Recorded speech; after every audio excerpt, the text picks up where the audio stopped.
पिछले वीडियो में हम लोग डिस्कस किए थे एजेंडा 21 का, जो अर्थ समिट हुआ था 1992 में रियो डी जेनेरो ब्राज़ील में। उसके बारे में सारा डिस्कशन हो गया था। वो कहाँ से उस जो समिट था उसका क्या आउटकम आया था, एजेंडा 21 क्या था और उसमें क्या क्या बातें हुई थी, ये सारा चीज़ हम पिछले वीडियो में डिस्कस कर चुके हैं। अब जो आपका नेक्स्ट टॉपिक है वो है रिसोर्सेज प्लानिंग। ठीक है, तो जब हम ये टॉपिक शुरू करें इससे पहले एक क्वेश्चन है कि why do we need resources planning, हमें रिसोर्स के प्लानिंग की आवश्यकता क्यों है। तो इसका आंसर है unequal and uneven distribution of resources. Unequal and uneven distribution of resources, जो हमारे पास रिसोर्सेज हैं वो अनइवन है और अनइक्वल है इसका डिस्ट्रीब्यूशन। जैसे कि हम बात करते हैं कि भारत एक बहुत विशाल देश है, 29 स्टेट्स हैं, यहाँ यूनियन टेरिटरीज हैं। ठीक है, क्या सभी राज्य में सारे तरह के रिसोर्स अवेलेबल हैं? तो आंसर होगा नहीं, क्योंकि हर स्टेट में सारे रिसोर्स अवेलेबल नहीं हैं। कई ऐसे स्टेट हैं जहाँ पे बहुत सारा रिसोर्स होता है, जैसे कि झारखंड, छत्तीसगढ़, मध्य प्रदेश, पूरा रिसोर्स है यहाँ पे भरा हुआ। और कुछ ऐसे स्टेट है जहाँ पे कि एक्यूट शॉर्टेज है रिसोर्स का, वहाँ पे बहुत नाम मात्र का रिसोर्स है या नहीं के बराबर है। पहला तो ये कारण है कि कहीं पे बहुत ज़्यादा रिसोर्स होता है और कहीं नहीं रिसोर्स होता है, और कहीं पे रिसोर्स है तो वहाँ टेक्नोलॉजी नहीं है ना। और कहीं पे जैसे कि हम राजस्थान की बात करते हैं, वहाँ पे सोलर एनर्जी, विंड एनर्जी का बहुत संभावना है, बहुत सारा वो प्लांट लग सकता है, वहाँ पे लगा भी है, लेकिन वहाँ वाटर रिसोर्सेज की स्कार्सिटी है। बात करते हैं अरुणाचल प्रदेश की, वहाँ पे बहुत ज़्यादा वाटर का सोर्स अवेलेबल है, लेकिन वहाँ पे इंफ्रास्ट्रक्चर की कमी है। तो कहने का मतलब कि जहाँ भी कहीं रिसोर्स ज़्यादा है, कहीं कम है, कहीं कोई रिसोर्स मिलता है तो कहीं दूसरी जगह कोई दूसरा रिसोर्स मिलता है। तो कहीं पे रिसोर्स है तो टेक्नोलॉजी नहीं है, कहीं टेक्नोलॉजी है तो रिसोर्स नहीं है। तो ये सारा चीज़ को मैचिंग करने के लिए सबको मिलाकर एक पूरे राष्ट्र के लिए एक प्लान तैयार करना कि किस तरह से हम रिसोर्स का यूज करें ताकि सब लोग, देश के सभी लोग को फ़ायदा हो, सभी लोग एक दूसरे का जो कॉपरेशन हो, उसमें रिसोर्स प्लानिंग की आवश्यकता महसूस की गई। ठीक है, और भारत में भी रिसोर्स प्लानिंग होता है। तो किस तरह से होता है रिसोर्स प्लानिंग इंडिया में, उसकी बात करते हैं। तो 3 स्टेप्स हैं रिसोर्स प्लानिंग के। कितने स्टेप है? 3। सबसे पहला काम होता है आइडेंटिफाइंग का। हम रिसोर्स को आइडेंटिफाई करते, आइडेंटिफाई करके छोड़ना नहीं है। पहला स्टेप है आइडेंटिफाई करना, फिर उसके लिए प्लानिंग स्ट्रक्चर तैयार करना, और फिर ओवरऑल डेवलपमेंट। ठीक है, इसको जानते हैं थोड़ा अच्छे से। आइडेंटिफाई करना कि हम पूरे देश में सर्वे करते हैं कि कौन सा रिसोर्स कहाँ कहाँ पर है, उसका मैपिंग होता है, क्वालिटी उसका कैसा है, क्वांटिटी कैसा कितना है, ये सारा चीज़ एस्टिमेशन होता है। ये पहला स्टेप है।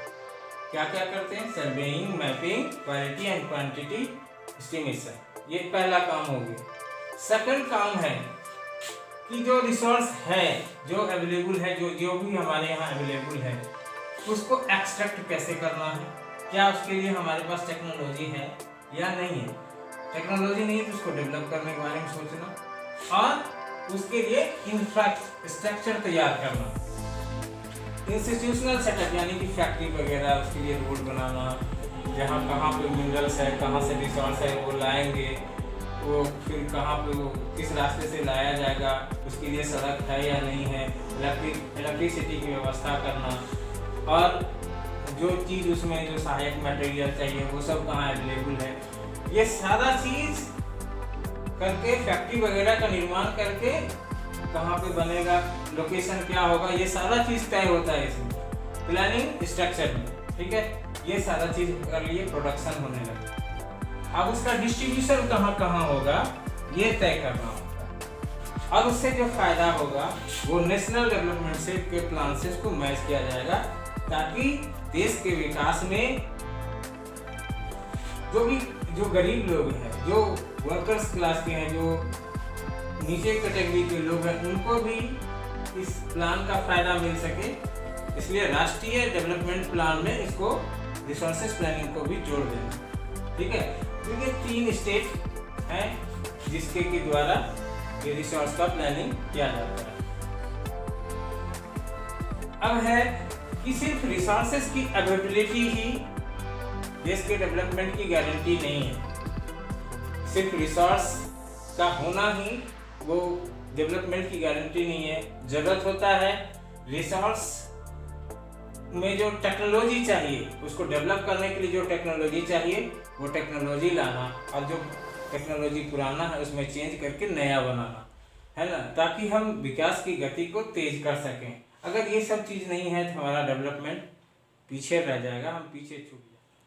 हमने देखा था कि जब भारत गुलाम था तो गुलाम होने का कारण यही था कि यहाँ पे रिसोर्स तो बहुत ज़्यादा थे, बहुत ज़्यादा रिसोर्सेस, नेचुरल रिसोर्स भरा हुआ था, लेकिन उसको एक्सट्रैक्ट करने का हमारे पास नॉलेज नहीं था और टेक्नोलॉजी नहीं थी।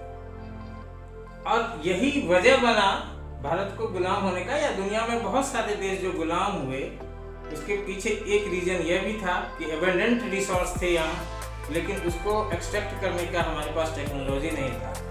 ये सारा चीज़ तो हम लोगों ने एक्सपीरियंस करके देखा कि किस तरह से अंग्रेजों ने यहाँ के रिसोर्सेज का दोहन किया और किस तरह से उसने प्रॉफिट कमाया उससे। ये सारा चीज़ अनुभव किया, तब जाके ये समझ में आया कि किस तरह से रिसोर्स का यूज करना और उसके लिए टेक्नोलॉजी का क्या महत्व है।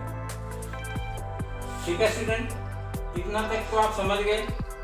अब है कंजर्वेशन ऑफ रिसोर्सेज, कि रिसोर्स को बचाना क्यों जरूरी है। क्योंकि इतने लंबे समय की गुलामी में जो मैक्सिमम रिसोर्स है हमारा वो ख़त्म हो गया है। जो थोड़ा बहुत जो रिसोर्स बचा हुआ है उसको कंजर्व करना ज़रूरी है।